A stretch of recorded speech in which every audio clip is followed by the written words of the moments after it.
आप और हम में आपका फिर स्वागत है। हम बात कर रहे हैं भाजपा के मुस्लिम चेहरे से, जो बता रहे हैं इनके पास काफ़ी कुछ बातें हैं, सही समय पर बताएंगे, इंतज़ार कर रहे हैं। हम इनके मुस्लिम चेहरे की भी बात करेंगे, लेकिन उससे पहले पूछेंगे इनसे कि क्यों नहीं गिराई इन्होंने मनमोहन सिंह की सरकार। कहते हैं पीएम इन वेटिंग जो है, पीएम इन ड्रीमिंग से डर गए। मायावती जी थर्ड फ्रंट की नेता बनकर उभरी और ये सरकार गिर जाती तो इसका क्रेडिट मायावती के सर पे बंधता। तो आप और मायावती की लड़ाई में कहते हैं मनमोहन सिंह जी की किस्मत खुल गई। अब देखिए, अब एक बार किस्मत अगर खुल जाए, जो जीत जाता है उसके फॉल के बारे में चर्चा नहीं होती कि टीम ने कितना फॉल किया, और उसके लिए जीतना इम्पोर्टेंट है। जब वर्ल्ड कप के मैच में जी फ्रांस और इटली का मैच हो रहा था तो जिदान ने उसको किक मार दिया इटली के खिलाड़ी को, और वो इटली जीत गई। इसलिए इटली के जीत की उस वक्त की चर्चा शुरू हो गई। और यहाँ पर भी जिस तरह इटली जीता था वहाँ वर्ल्ड कप में, तो यहाँ पर ये जीत गए। तो उस यहाँ भी वक्त आप तो कह रहे हैं इटली जीता है। नहीं, हम मिसाल दे रहे हैं इटली मिसाल की टीम के तक। अभी आप वहां तक नहीं जा नहीं, रहे हम उस तरह का किसी इटली और इंडिया इसका नहीं। वो भाजपा की भी धुन बदल गई है, नहीं, वो नहीं, ज्यादा सीधा हमला नहीं करती हम सोनिया टीम पर। की तरह कह रहे हैं कि जब हाँ। वर्ल्ड कप में अब जिदान को क्या कहा था सरकोजी ने उस वक्त, क्या कह दिया था और उस पर उसने क्या रिएक्ट किया। जी लेकिन देखने में गलती लगी कि साहब जिदान की गलती है। आपको लग रहा है कि अब जीत गए ये लोग, जैसे इटली की टीम वर्ल्ड कप में जीती थी, तो आपको लग रहा है कांग्रेस जीत गई, कांग्रेस जीत गई, कांग्रेस जीत गई। अरे कैसे जीत गई? नहीं, हम ये तो मेरा सवाल लोगों ये का था, ईमान खरीद के जीत गई, और हमने, आप ये कह रहे हैं कि हमने नहीं गिराया, नहीं, आप क्रेडिट मिल जाता। आप चाहते तो अपने एमपीज को रोक सकते थे, कुछ को कह हमने सकते थे भाई रोका। रुक जाइए। लॉस एंजेलिस से धर्मेंद्र जी आए, नहीं, अटल जी आप आए, मोदी जी को हॉस्पिटल मना से सकते लोगों थे। को बुला के। आप मोदी जी को मना सकते थे कि उस मोहन कोंडिया को रोक लीजिए। आप एक दो और लोगों अब को क्या वायदा करते हैं? मोदी जी को कहते कि बाबू भाई कटारा जो दूसरे की पत्नी को अपनी पत्नी बता के ले जा रहे थे, ऐसे एमपी को लेते हम?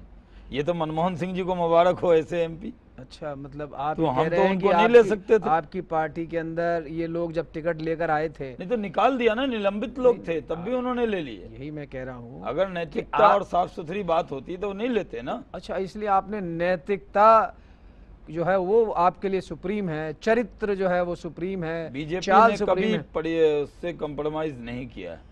चाहे सरकार गिरे चाहे रहे। नहीं, गिरे रहे क्या, अब तो जनता के हाथ में है, और जनता देखती है महंगाई लेकिन बढ़ी आप है, कुछ आतंकवाद बढ़ा है, भ्रष्टाचार बढ़ा है। लेकिन आज चुनाव हो जाए, अगर मनमोहन सिंह जी को बहुत ज्यादा जीत पे हो रहा अहंकार, तो चलें चुनाव में, जनता तय करेगी। लेकिन आप कहते हैं मायावती से डर गए, थर्ड फ्रंट से डर देखिए, गए। आप हमको किसी से डरा दीजिए। जब हम नहीं कर रहे हैं, हम डर गए, जबरदस्ती कह रहे हैं नहीं, लोग। आप बताइए, नहीं तो आपको क्या तकलीफ क्यों थी? डरेंगे? नहीं, आपको भारतीय जनता पार्टी आज भी 130 एमपी की पार्टी है। आप 17 एमपी की पार्टी से डरा रहे हैं हमको। आप जीत के ज्यादा आए थे, धीरे धीरे कम होते जा रहे हैं। कभी कम नहीं हुए। आपके एक स्टेट में कोई हुकूमत बना लेता आपके है, उससे डरा रहे हैं। जितने उसके बाद कर्नाटक बनाया, नहीं, उत्तराखंड आपके बनाया, हिमाचल MPs बनाया, आपके गुजरात MP जीता, लगातार 4 चुनाव जीते हम लोग। आपके एमपी लेड स्कीम में एमपी थे जो शामिल हुए घोटाले में, आपके कैश फॉर क्वेरी के स्कैम में शामिल हुए। ये आप ही के एमपी ज्यादातर क्यों घोटाले में शामिल हुए? कोई एमपी घोटाले जब में आप नहीं, टिकट जिस देते हैं तरह- तब ध्यान नहीं रखते आप इनका? देखिए, हम इंसान की पार्टी है, फरिश्तों की पार्टी नहीं।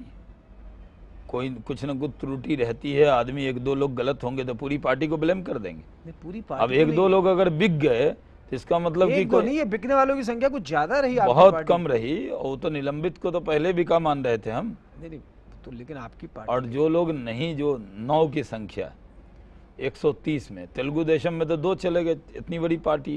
जी और आप कई बार, हमें ये बहुत ताज्जुब होता है कि लोग हम लोगों की तुलना करने लगते हैं एक स्टेट की पार्टी से। भारतीय जनता पार्टी लगातार 4 चुनाव जीती। हिमाचल जीते, उत्तराखंड जीते, गुजरात जीते, कर्नाटक जीते। भारत के इतिहास में कोई ऐसी पार्टी नहीं जो लगातार 4 चुनाव जीतते न आई हो। उसको आप एक स्टेट में कोई हुकूमत बना लेता, उससे कह रहे हो इससे डर गए, उससे डर गए। बीजेपी लेकिन पूरा का बीजेपी पूरा से दूसरी NDA पार्टियां आप डरती हैं, हम लोग नहीं डरते किसी से। अकाली दल देखिए, जेडीयू देखिए, शिवसेना देखिए, बीजेपी देखिए, ये कैसा भानुमति का कुनबा आप जोड़ रहे हैं जो बिखरता जा रहा है? कोई बिखर नहीं रहा है। आने वाले वक्त में जो लोग गए हैं वो नोट के लालच में गए तो उनको इतिहास के पन्ने में दर्ज हो जाएंगे। जनता सबक सिखाती है। अच्छा, आप तो इलेक्शन कमेटी के सदस्य भी हैं, ये जो आप क्राइटेरिया विनेबिलिटी का बनाते हैं, आपको लगता नहीं कि पार्टी के कार्यकर्ता को अगर प्रमुखता दी जाए पार्टी में तो ज़्यादा बेहतर हो? जिस सिद्धांतवादी राजनीति की आप बात कर रहे हैं, लॉयल्टी की बात कर रहे हैं, क्योंकि लॉयल्टी और सिद्धांत दोनों को आपने साइड में रखकर विनेबिलिटी क्राइटेरिया जब बना दिया तो उसका ये परिणाम होना ही था। नहीं, कुछ चीज़ों को ध्यान में रखते हैं। मैंने पहले भी कहा कि एकाध त्रुटि हो सकती है, लेकिन आज भी भारतीय जनता पार्टी के बारे में एक परसेप्शन है कि ये पार्टी चरित्रवान लोगों की पार्टी है, ये राष्ट्रवाद के लिए मरने मिटने वालों की पार्टी है। ये इंप्रेशन जनता में है, इसलिए हम 130 हैं। सिद्धांतों को बेशक आप छोड़ सकते हैं थोड़ी बहुत, कोई सिद्धांत को छोड़ने वाले हम नहीं हैं। नहीं छोड़ा आपने? हमने कोई सिद्धांत नहीं छोड़ा। क्यों? आपने सरकार बनाने के लिए सारे सिद्धांत छोड़ दिए? कोई सिद्धांत नहीं छोड़ा। क्यों? आपने सीएमपी क्या बनाया? सीएमपी बनाने का मतलब है सिद्धांत छोड़ो, राज करो। छोड़ा नहीं, वो तो देश के लिए काम करना। व्यक्ति से बड़ा दल और दल से बड़ा देश। जब इस मंत्र सरकार बनाने के लिए नहीं, देश के लिए सरकार, राम मंदिर छोड़ दिया आपने, पार्टी देखिए कॉमन सिविल कोड छोड़ दिया। व्यक्ति पार्टी में जब जाता है तो पार्टी की सोचता है, और जब हम पार्टी में काम करते हैं तो पार्टी की तरह करते हैं। लेकिन अगर मुल्क का सवाल है और कहीं पर लगता है कि सवाल बड़ा है, बिल्कुल, तो मुल्क के लिए कई बार कई चीजों को हम अलग कर देते हैं कि चलिए इस पर कंप्रोमाइज हो जाए और आगे बढ़ते हैं। मुल्क के लिए भाजपा कुछ भी करने को तैयार है। मुल्क की बात करेंगे, मुस्लिम चेहरे की बात करेंगे एक छोटे से ब्रेक के बाद।